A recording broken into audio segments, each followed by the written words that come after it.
5장 11절부터 21절까지입니다.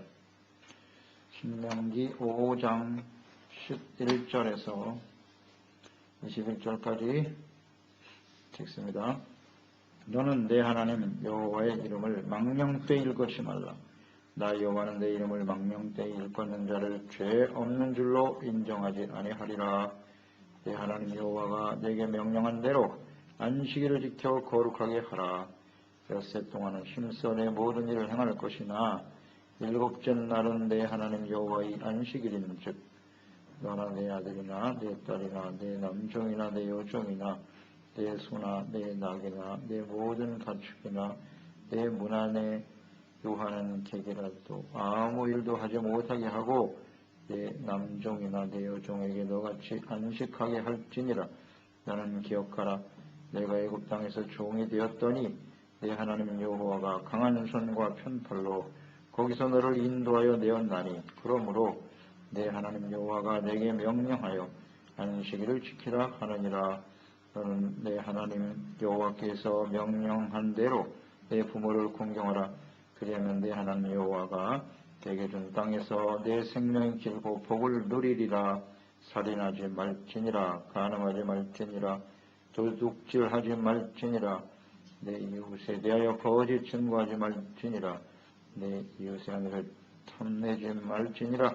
내 이웃의 집이나 그의 밭이나 그의 남종이나 그의 여종이나 그의 소나 그의 낙이나 내 이웃의 모든 소유를 탐내지 말지니라. 아멘. 하나님을 경외하라. 하나님의 소유된 백성이고 거룩한 백성이요 제사장의 나라로 택함을 받은 또 언약의 백성인 이스라엘, 그들이 가나안 땅에서 반드시 지켜야 될 계명, 이것은 하나님의 명령이죠. 선택의 여지가 없어요. 이 말씀은 반드시 지켜야 돼요. 하나님의 백성이라면, 구원받은 백성이라면 지켜야 될 주님의 명령이다. 그래서 이 십계명 안에 하나님의 그 율법의 말씀이 요약되어 있죠. 요약되어 있습니다. 그래서 이 하나님께서요, 그 백성들에게 요구하시는 것이 무엇이냐? 하나님께서 하나님의 백성들에게 원하시고 요구하는 것이 무엇일고, 한 문장으로 요약한다면 하나님께서 그 백성에게 요구하시는 것, 저는 하나님을 경외하는 것이라고 봅니다. 성경 전체의 내용을 보면 아브라함을 하나님이 택하여 부르셔서 이삭을 제단에 드릴 때까지, 드린 이후에 주님이 하신 말씀이 뭐라고요? 이제야 내가 나를 경외하는 줄을 알았다. 믿음의 조상이 아브라함이고 언약의 시작이 아브라함이거든요. 그러니까 아브라함을 향한 하나님의 뜻은 아브라함의 후손들 이스라엘을 향하신 하나님의 뜻과 같아요. 하나님은 아브라함이 하나님을 경외하는 것을 보기를 원하셨어요. 그게 하나님 뜻이에요.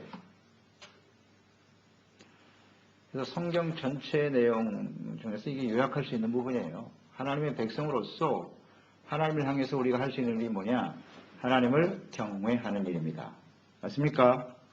네, 성경을 보면 그 틀림없이 나타나 있어요. 이거 잘 새겨놓으세요. 이걸 모르면 안 돼요. 하나님을 위해서 내가 할 수 있는 일이 뭘까? 여러 가지 생각이 있을 수 있어요. 내가 하나님을 위해서 무엇을 할 것인가? 하나님을 위해서 어떤 일을 해야 하나님이 기뻐하실까? 여러 가지 생각이 있을 거 아니에요. 헌금을 많이 하고, 몸을 들여서 봉사를 많이 하고, 뭔가 이렇게 해야 된다고 생각하는데요. 가장 중요한 걸 놓치면 안 됩니다. 하나님을 경외하는 것입니다. 그러면 하나님을 경외하는 것이란 무엇입니까? 이게 십계명에 나타나 있는 거예요. 이 십계명 말씀을 잘 순종하고 지키는 것이 하나님을 경외하는 것입니다. 십계명은 하나님 사랑과 이웃 사랑이라고 그랬어요. 십계명에 나타난 하나님의 뜻은 의입니다. 부스티시아. 그 다음에 사랑입니다. 하나님 사랑, 이웃 사랑. 그것을 요약하면 하나님을 경외하는 것입니다. 이 십계명 말씀을 잘 지킬 때 우리는 하나님을 경외하는 사람이 되는 거예요. 하나님을 경배하고, 하나님을 경외한다는 건 하나님을 두려워하는 거죠. 그래서 주님의 명령에 대해서 절대 순종하는 거예요. 근데 주님은 명령하고 계신데 그 말씀을 거부하고 거절하고 무시하고 멸시하는, 이건 하나님을 경외하는 태도가 아니겠죠. 하나님을 사랑하는 것은 곧 그 말씀을 가지고 지키는 거거든요. 하나님을 사랑하고 경외하는 것이 이 십계명에 잘 나타나 있으니까 내가 하나님을 경외한 사람인가 아닌가 무엇을 범할 수 있어요? 이 계명의 말씀을 지키고 있는지, 지키려고 하고 있는지, 그런 의도가 있는지 그걸 점검해 보면 되겠죠. 십계명이 뭔지도 모르겠나이다? 그 사람은 하나님을 경외하는 시작도 못하는 거예요. 이 최소한 10가지 계명은 알고 있어야지요. 이걸 모르고 어떻게 하나님을 경외한다 할 수 있겠습니까? 그래서 십계명은 매우 중요한 거예요. 하나님의, 우리를 향하신 하나님의 뜻이랍니다. 그래서 오늘 11절의 세 번째 계명이죠. 여호와의 이름을 망령되이 일컫지 마라. 첫 번째는 유일하신 하나님, 두 번째 절대 우상을 만들거나 잘하면 안 돼. 그건 아주 절대적인 하나님의 명령이에요. 하나님의 이름을 망령되이 여기지 마라. 이 망령되다라고 하는 말은 헛되이, 무익하게, 거짓되게 이런 뜻이에요. 하나님의 이름에는 이름을 이렇게 말씀하셨으니까 그 이름에는 하나님의 속성이 들어있죠. 하나님의 성품, 또 하나님의 능력, 또 거룩하심, 이것이 이름 속에 다 들어있잖아요. 그러니까 이 하나님의 이름을 거짓 맹세하는 데 사용하거나 지킬 의도도 없으면서 하나님의 이름을 들먹이면서 맹세하는 일. 이거 하나님의 이름을 망령되이 여기는 거예요. 또 자신의 이익을 얻기 위해서 하나님의 이름을 남용하는, 절대 안 된다. 그리고 중요한 것은 우리가 하나님의 이름을 가지고 살고 있잖아요. 우리가 하나님을 믿는 사람인 걸 모든 사람이 다 알고 있는데 하나님의 자녀라고 하면서 악을 행하고 잘못된 언행으로 말이죠. 하나님의 이름을 욕되게 하는 일, 이것도 하나님의 이름을 망령되이 여기는 겁니다. 이걸 조심해야 됩니다.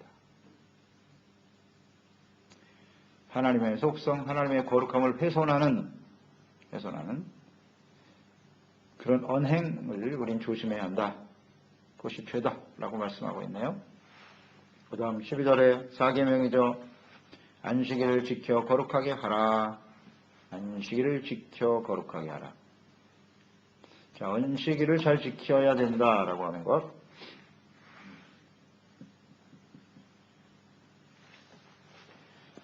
자, 엿새 동안은 힘써 내 모든 일을 행할 것이고 일곱째 날은 내 하나님 여호와의 안식일인즉 너나 내 아들이나 내 딸이나 모든 것 가축까지도 다 지키도록 하라. 자, 엿새 동안은 일하고 일곱째 날은 안식하라. 이렇게 되어 있네요.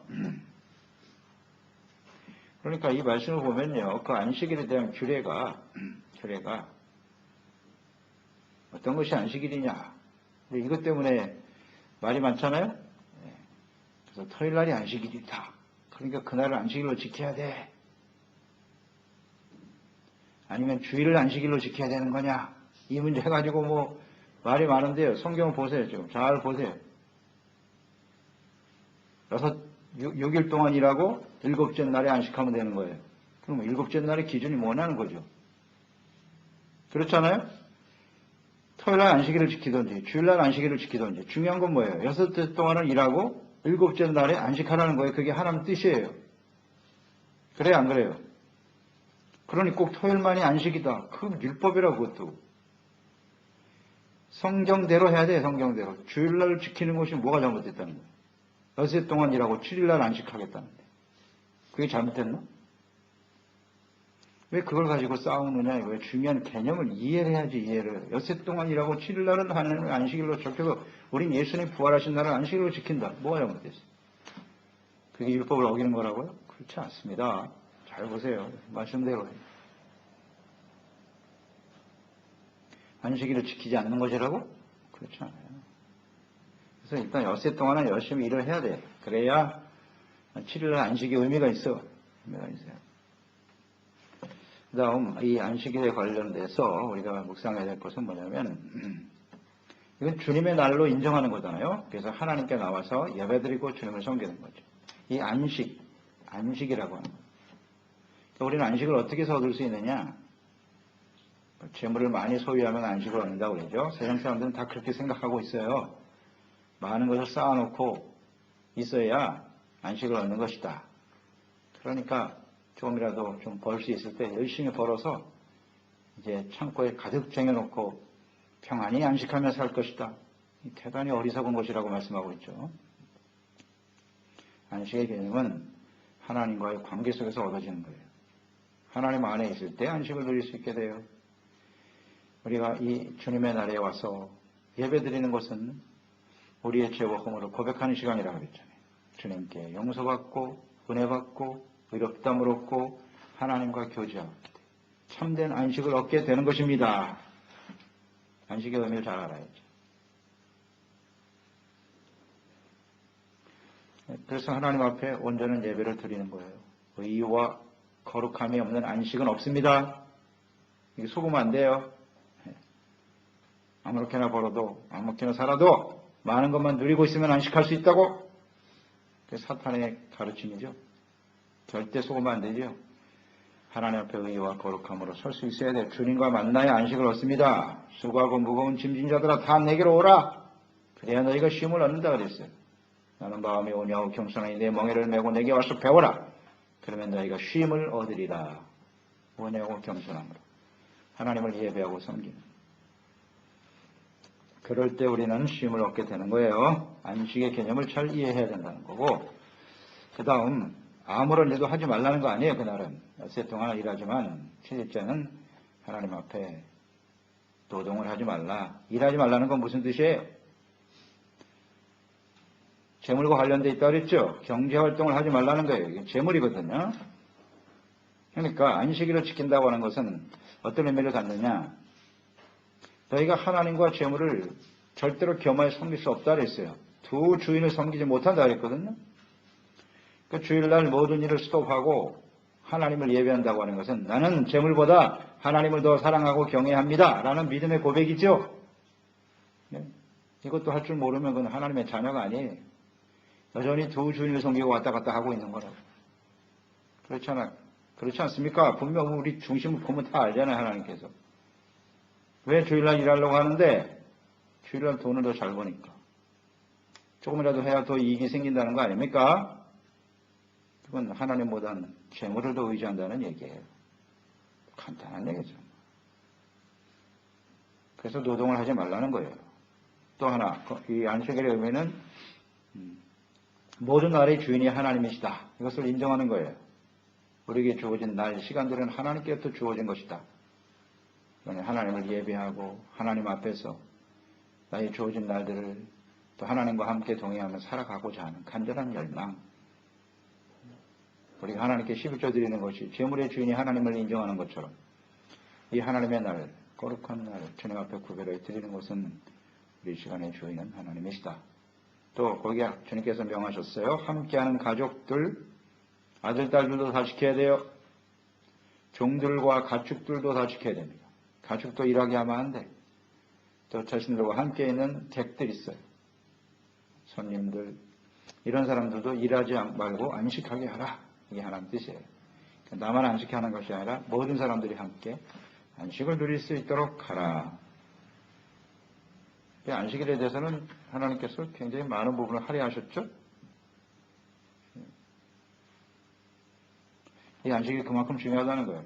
이 안식일을 지키는 것이 하나님의 거룩한 백성이라고 하는 분명한 증거예요. 이 안식일을 경홀히 여기는 사람은 하나님을 경외하는 사람이 아닙니다. 해도 되고 안 해도 되고 선택의 여지가 아니에요. 십계명은 반드시 지켜야 되는 거예요. 하나님의 거룩한 백성이라면 이거 지키지 않으면 그게 죄가 되는 거예요. 근데 우린 죄에 대한 인식이 별로 없죠. 그러니까 항상 우리가 말씀 묵상하면서 깨달은 바예요. 은혜 시대에 살다 보니까 그냥 아무렇게나 살아도 되는 걸로 착각하고 있다. 그렇지 않습니다. 안식일은 매우 중요한 거예요. 내가 하나님의 자녀냐, 내가 하나님과 재물 중에, 나 자신 중에 어떤 걸 더 사랑하고 귀하게 여기느냐, 이 문제예요. 근본적으로 보면 당연히 하나님을 먼저 경외하고 섬겨야죠. 근데 그런 인식 자체가 없단 말이지. 이게 문제죠. 그 다음 15절에 보세요. 이 안식일 날 너는 기억하라 그랬죠. 너는 기억하라. 내가 너를 애굽 땅에서 종되었을 때 강한 손과 편팔로 너를 인도해 내었다. 그러므로 네 하나님 여호와가 내게 명령하여 안식일을 지키라 하였느니라. 안식을 지켜야 될 이유, 근거가 뭐냐? 애굽 땅에 종되어 죽었던 그들을 하나님이 살려내셨기 때문에 구원하여 주셨지 않니? 그러므로 당연히 하나님의 날 주님을 섬겨야 되는 것이 마땅하지 않겠나? 라는 말씀이죠. 그래서 기억하라는 말. 그러니까 안식일은 뭐 하는 날이다? 하나님의 구원의 은혜를 기억하는 날. 기억하는 날. 하나님이 나를 죄와 사망 가운데서 건져내 주셨지. 지옥 불 속에 타버릴 수밖에 없는 영혼을 악한 문수막의 종로로 타며 살던 우리를 하나님이 구원해 주셨지.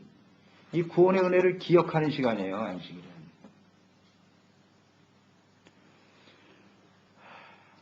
이거 잊지 말아야 돼요. 우리는 안식일을 지키지 않으면요. 예배하고 주님을 섬기지 않으면 이 구원의 은혜를 잊어버리고 살 수밖에 없어요. 사실이잖아요. 하나님 너무나 잘 아시죠. 그렇게 기억하라는 거 아니에요. 기억하라. 예수님의 성만찬 기념하라. 하나님의 은혜를 잊지 말라는 얘기거든요. 절기를 지켜라. 잊지 말라는 것이거든요. 기억하라. 그러니 하나님 앞에 예배를 드리지 않으면 이 구원의 은혜를 점점 잊어버리고 사는 거죠. 그건 하나님의 백성의 올바른 모습이 아니다. 또 하나 구원하신 하나님께서 명령하고 계시잖아요. 명령이니까 우리는 반드시 지켜야 돼요. 그러니까 구원받은 사람들만 지킬 수 있어요. 구원받지 못한 사람은 안식일이 아무 의미가 없어요. 지켜야 된다는 생각조차도 안 해요. 내가 왜 이것을 지켜야 되는지 동기부여도 없고 그냥 내가 하고 싶으면 하고 말고 싶으면 말고. 구원받은 사람이라면 그럴 수가 없다는 거지. 이걸 우리가 생각하게 되고요. 또 하나는 이 명령에 대한 어떤 순종의 근거가 뭐냐? 은혜에 있다는 거예요. 자, 그들이 구원받았을 때 그 구원은 뭐죠? 그들이 의로워서 구원받았습니까? 은혜거든요. 은혜. 절대적인 은혜로 구원받은 사람이에요. 그러니까 내가 하나님 앞에 은혜 받았다. 그 은혜가 하나님의 말씀을 순종하고 거룩한 주의를 섬기는 하나의 근거가 된다는 거예요. 아멘. 은혜가 없는 사람은 지켜야 될 당위성이 없어요. 내가 은혜로 구원받다는 사실을 인식하지 못하는 사람입니다. 그러니까 하나님 앞에 나와서 예배드리는 은혜가 근거가 된다는 얘기는 감사죠. 그러니까 언제나 감사하는 자세로 주님께 나와야 되는 거예요. 내가 이 세상에서 구원받아 하나님의 자녀로 사는 것처럼 더 가치 있는 일은 없다. 이게 확신이죠. 깨달음이 오는 거죠. 이걸 내가 무엇과 비교하겠느냐. 당연히 하나님의 나라에 주님께 나가서 예배드리고 주님의 성령 없이 옳지. 아멘이죠. 은혜입니다. 은혜 의식이 없으면 할 수가 없는 일이에요. 주님이 말씀하세요. 내가 너를 구원해 줬지. 그게 근거란 말이에요. 구원받지 않은 사람은 인식 자체가 없어요. 이걸 우리가 생각하게 됩니다. 자, 여기까지가 1계명에서 4계명이죠. 하나님을 사랑하고 경배하는 태도예요. 반드시 지켜야 될 태도다. 그 다음 16절에 이제 사람, 이웃사랑에 대한 구체적인 계명이죠. 5계명은 부모를 공경하라 그랬어요. 부모를 공경하라. 이건 존경하고 복종하는 거죠. 자녀는 당연히 부모에게 복종해야 한다. 자, 이 계명은 순종에 대한 약속이 주어졌죠. 그리하면 그랬어요. 부모를 공경하면 내 하나님 여호와가 내게 준 땅에서 내 생명이 길고 복을 누리리다. 아멘. 아주 쉽네요. 자, 이 땅에서 우리가 잘 살기를 원하죠. 생명이 길다. 장수인데요. 장수 안에 건강도 들어있겠지. 그 다음에 복을 누린다. 이 땅에서. 필요한 모든 것을 하나님이 채워주신데 어떻게 하면? 부모를 공경하면. 간단하네. 그러니까 이 부모를 잘 공경하는 자식이 되도록 가르쳐야 돼요. 내가 먼저 보여줘야 되고 내가 부모를 잘 공경하고 가장 소중한 부모. 우리에게는 이제 부모 세대들이 없어졌단 말이에요. 살아계신 분도 있지만 그렇지 않으면 일단 하나님께 대한 우리의 태도 이것을 잘 보여줘야 돼요. 우리가 얼마나 하나님 아버지를 공경하고 사랑하는지 경외하는 태도를 보여줘야지. 그러면 우리 자녀들도 그와 같은 모습으로 따라올 것이고 복을 받게 되겠죠. 아니, 부모에게 잘하는데도 이렇게 하나님이 축복을 주시는데 하나님 아버지를 잘 공경하면 어떻게 되겠습니까? 이건 뭐 가장 확실한 보장이에요. 이것처럼 확실한 게 없어요. 그런데 또 살아계신 부모님은 무시하고 멸시하면서 하나님을 잘 믿는다? 그건 거짓말입니다. 부모에 대한 태도와 하나님에 대한 태도는 같아요. 여기 나와 있잖아요. 같은 거예요. 그 약속을 보세요. 그리하면 땅에서 생명이 길고 복을 누리리라. 하나님 주신 이 축복의 약속이 무엇과 같아요? 내 하나님의 말씀을 청종하면 하는 말씀과 같잖아요. 복이 똑같다니까요. 내용은. 하나님을 공경하는 태도와 부모를 공경하는 사람에게 주는 축복이 같다는 거예요. 같다. 그만큼 부모에 대한 우리 자세가 매우 중요해요. 어려서부터 우리 자녀들을 양육할 때 부모에게 순종하고 공경할 줄 알도록 가르쳐야 돼요. 그게 자녀들이 잘 되게 하는 비결이에요. 그러니까 부모가 일단 어느 정도 하나님을 예배하고 또 자녀들에게 부끄러움이 없는 모습을 보여야죠. 그게 참 중요하죠. 그러니까 자식들이 올 때 부모를 이렇게 무시하고 멸시하는 수준이 되어버렸다면 그 자녀들의 앞길은 절대로 잘 될 수가 없어요. 그게 누구 책임이에요? 부모의 책임. 자식들이 부모를 볼 때 부모가 높은 성과가 돼야 돼요. 공경이니까 높은 성과 같이 보여야 돼요. 굉장히 존경스러워야 돼요. 그리고 그 자녀들의 소원은 내 부모의 그 모습을 내가 언제 닮아가고 뛰어넘을까? 이런 생각을 해야 된다고. 자식들이 부모를 볼 때는. 그런 걸 계속 유지시켜줘야 돼요. 근데 요새는 부모들이 완전히 자식 수준으로 내려버리죠. 자식만도 못해. 요새는. 자식이 우상이야 그냥. 부모를 짓밟아. 그런 자식은 절대 잘 될 수가 없음. 왜 이걸 모르지? 이게 굉장히 중요한 질문인데. 부모가 낮춰주는 거야 아이한테. 그런 일은 절대 안 됩니다. 그건 아이를 위한 일이 아니에요. 공경하게 만들어요, 부모를. 존경하고 따르게 만들어야 돼요. 그래서 우리 자신을 잘 지켜야죠, 부모가. 자식만도 못하면 안 되잖아요. 이런 특히 이 영적인 면에서 또 우리가 어떤 도덕적인 면에서 지식이 더 많아야 된다는 얘기 아니에요. 어떤 삶의 모습을 통해서 말이죠. 자녀들에게 이런 좋은 영향을 미칠 수 있도록 해야 한다. 부끄러운 모습을 보이면 안 돼요, 절대로. 자녀들이. 좀 거룩하게 지켜야 돼요, 부모로서. 그 다음이 17절 6계명이죠. 살인하지 말아라. 살인하지 말라. 이건 생명 존중이에요. 생명의 주인은 하나님이시다. 생명이 얼마나 소중한 것인가를 인정하라는 거예요. 그게 하나님을 경외하는 태도죠. 마태복음 16장 20절에 보면 그런 말씀이 있죠. 이 생명이 너무나 소중하다는 게 너희가 목숨을 세상의 모든 것을 다 얻어도 내 목숨을 잃으면 무엇과 바꾸겠느냐. 세상의 천하의 모든 것과 목숨과 같단 말이에요. 아니 뭐 생명이 더 중요하다는 거죠. 이게 생명의 소중함이에요. 그런데 돈 몇 푼 얻자고 사람의 생명을 해한다고? 이건 완전히 하나님을 멸시하는 거예요. 사람의 생명은 천하봐도 바꿀 수 없는 거예요. 그게 하나님의 생명이기 때문에. 조금 괴롭다고 해서 내 생명을 갖다 던져? 이거 완전히 하나님을 멸시하는 태도죠. 안 됩니다. 근데 특히 뭐 자살하는 사람들 중에 교회 다니는 사람이 있다는 거 보면 참 가슴 아프죠. 도대체 뭘 배운 거야, 저거? 목사들의 책임은 크죠. 뭘 가르친 거야, 도대체. 참 고개를 들 수가 없어요. 자살한 사람을 이렇게 장례식 보니까 십자가가 더 붙어 있어. 아이고, 저건 왜 달아, 저거. 진짜 부끄러워요. 얼마나 하나님 부끄럽겠어요. 자기의 생명을 함부로 해야 하는 건 그건 하나님을 멸시하는 거예요. 절대 안 되죠. 죽을 생각을 하면 그만큼 하나님께 매달려 보지. 하나님 믿는 사람이 그것도 못해. 죽을 각오로 금식을 하면서 하나님 앞에 매달리는가. 어떻게 그러냐. 안타까운 건 너무 커요. 생명은 하나님의 것입니다. 절대 내 마음대로 할 수 없어요. 내 생명이 소중하면 다른 사람의 생명도 소중한 거지. 이게 하나님의 뜻이에요. 살인하지 말라.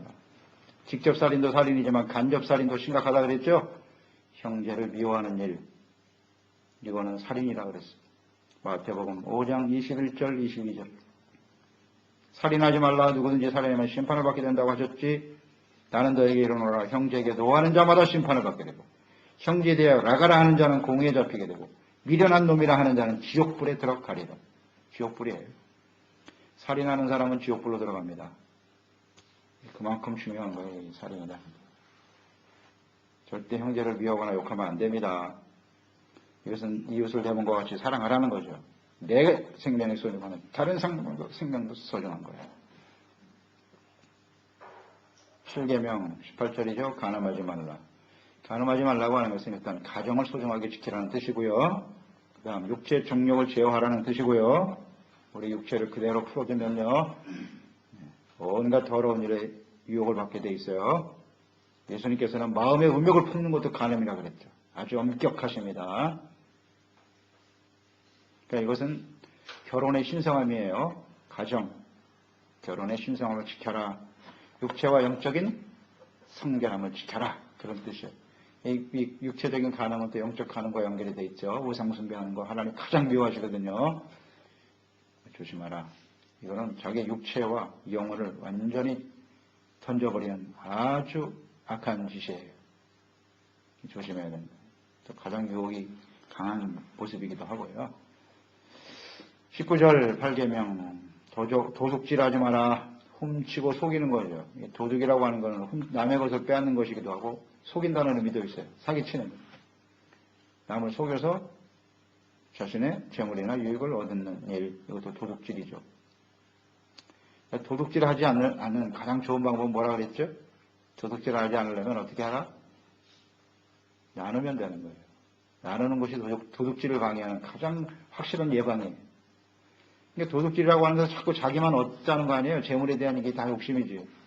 남의 것을 빼앗아라도 내가 만족을 누려야 된다. 나누는 사람은 절대 도둑질할 수가 없어요. 구체적으로 나눌 수 있는 사람이 되라. 그리고 또 하나는 자기의 주어진 일에 만족할 줄 알아야죠. 주어진 재물, 주어진 소유에 대해서 만족하라. 감사하고 만족하는 사람은 절대 도둑질하지 않겠지. 대부분 나누지 않는 사람, 내가 뭔가 하나님과 이웃에게 나누지 못하고 인색한 사람, 그런 사람이 도둑질할 가능성이 크죠. 하고 있다고 봐야 되고, 나눌 게 없다는 얘기는. 이런 걸 조심해야 되고요. 그리고 또 하나는 도둑질하지 말라고 하는 말씀 속에 실천할 수 있는 것은, 우리가 재물을 얻는다고 하는 것은 땀 흘려 수고해서 얻으라는 거예요. 한탕주의 이런 거 대부분 도둑질 심리입니다. 한탕주의는 해서는 안 돼요. 열심히 땀 흘려 수고해서 대가를 얻어라. 그것이 정당해요. 이런 생각을 하고 살아야 돼요. 많이 주시면 재물 얻을 능력은 누가 주신다? 하나님이 주시는 거지. 도둑질이라고 하는 것은 이렇게 하나님의 능력을 무시하고 자신의 힘으로 뭘 어떻게 해보겠다는 거죠. 악을 행해서라도, 죄를 지으면서라도 재물을 얻도록 몸부림치는 인생들. 사실 하나님의 질서를 어기는 거죠. 하나님의 재물을 얻을 능력을 어떤 사람은 5달란트, 어떤 사람은 한 달란트만큼만 주셨다. 그럼 거기에 만족하면 되지. 그게 욕심으로 됩니까? 탐심으로 되는 건 절대 아니잖아요. 우리가 얼마나 하나님 앞에 그 적은 것을 가지고 하나님과 이웃을 위해서 함께 나누고자 하는 마음이 있는가. 이런 걸 하나님은 보고 계시는 거죠. 보로해봐. 그게 검증되면 그 다음 단계로 주시고, 그게 또 검증되면 그 다음 단계로 주시고. 하나님이 이렇게 왕창 절대 안 줘요. 절대 재물에 관해서는요, 하나님이 이렇게 주실 수가 없어요. 왜냐하면 그것 때문에 부패하거든요. 100% 부패하거든요. 이걸 하나님 앞에 잘 검증해야 돼요. 도둑질 심리를 마음속에서 완전히 뽑아내야 돼요. 가장 중요한 것이 이제 하나님의 것에 도둑질하지 말라 그랬잖아요. 말라기 3장 11조 감사함을 드리는 거. 이거 하나님의 것인데 그것을 도둑질하면 안 되죠. 절대로 안 되죠. 하나님의 것을 도둑질하는 사람이 사람의 것을 도둑질하지 않겠어요? 우습게 알죠. 하나님 것도 도둑질하는 판에. 이런 심리, 이런 거 조심해야 됩니다. 그 다음 9계명, 거짓 증거하지 말라 그랬죠. 이웃의 명예를 존중하라는 겁니다. 여기서 거짓 증거라고 하는 건 재판에서 거짓 증언하는 것을 의미하거든요. 무고로 죄 있는 자를 죄 있다고 하는 거. 이거 정말 하나는 조심해야 돼요. 그러니까 이 두 가지죠. 죄 있는 자를 죄 없다고 하는 거. 거짓이죠. 그 다음에 죄 있는 사람을 죄 없다고 하는 거. 죄 없는 사람을 죄 있다고 하는 거. 이거거든요. 이게 무고예요. 절대 조심해야 돼요. 하나님 이런 거짓 증거를 절대 기뻐하지 않아요. 잠언서 17장 15절 적어놓으세요. 악인을 의롭다고 하고 의인을 악하다고 하는 이 두 사람은 다 여호와께 미움을 받느니라. 정확하네요. 악인을 의롭다고 하고 의인을 악하다고 하는 이게 거짓 증거다. 거짓 증거예요. 이거 하나님이 미워하십니다. 자, 여기서 의인과 악인의 차이를 아시겠죠? 이제는 의인은 어떤 사람? 죄가 하나도 없는 사람? 죄가 하나도 없는 사람은 없다 그랬잖아요. 이 세상에. 의인은 없나니 하나도 없다. 그러면 하나님이 말씀하시는 의인은 뭐예요? 죄를 회개하고 용서받은 게 의라는 건 이제 아시죠? 자, 그러면 자 이렇게 생각해 보세요. 이 사람이 우리 형제가 잘못했어. 죄를 졌어. 근데 이 사람은 이미 하나님께 회개하고 용서받았어. 그럼 나는 그 사람이 잘못한 걸 가지고 계속 정죄하고 있어. 그 사람 악하다고 해. 생각해요. 이 말씀에 적용을 시켜보세요. 어떻게 되는 거예요, 내가? 그 사람은 이미 용서받았는데, 하나님 앞에. 그 죄를 자꾸 들먹여갖고, 죄인이라고 몰아치면 나는 어떻게 되는 거냐고요. 여호와께 미움을 받느니라. 아니, 주님께서 이미 용서하셨고, 의롭다함을 얻게 하셨는데, 왜 자꾸 내가 죄인이라고 정죄를 하는 거야? 이런 게 거짓 증거예요. 이거 조심해야 돼요. 근데 우리 이런 생각 별로 안 하죠? 굉장히 심각한 부분이거든요. 이런 죄를 많이 져요, 우리가. 많이 짓는다고 자꾸 정죄해서 이 정죄하려고 하는 마음 자체를 우리는 가지면 안 돼, 절대로.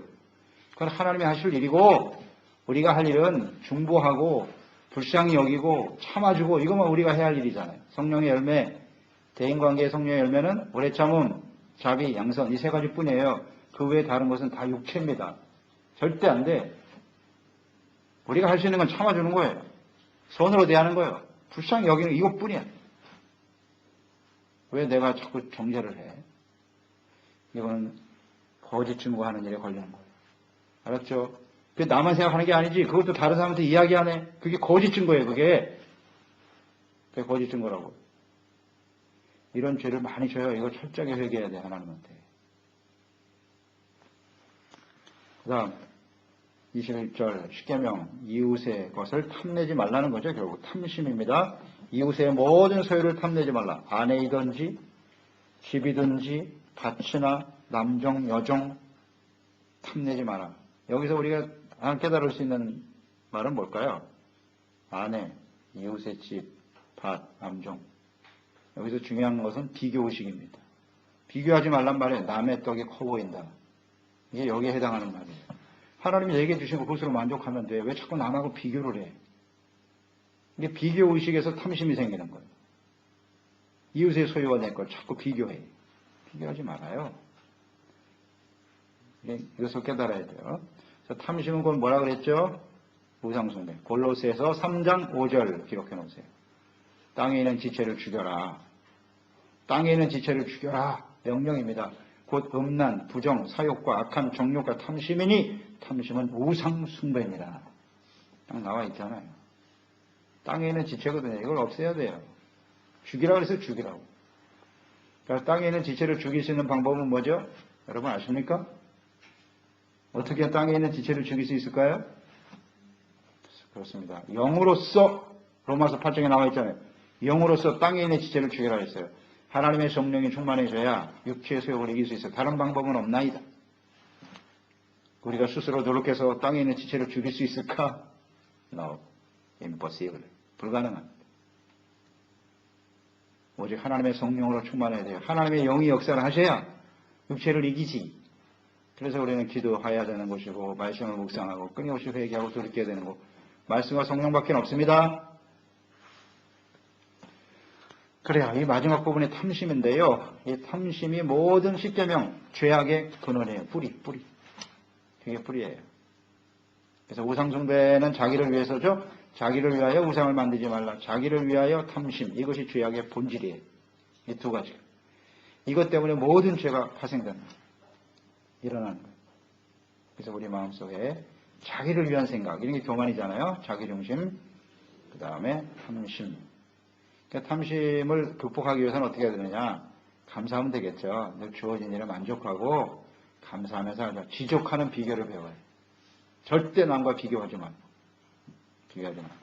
그냥 있는 자리에서 감사하고 가정에 충실하고 교회에 충실하고 자기의 주어진 일에 충실하면 되지. 그걸 뭐 남하고 비교해서 열등감을 갖고 뭐 우월감을 가지고 교만하고 이 절대 필요 없어요. 이런 일.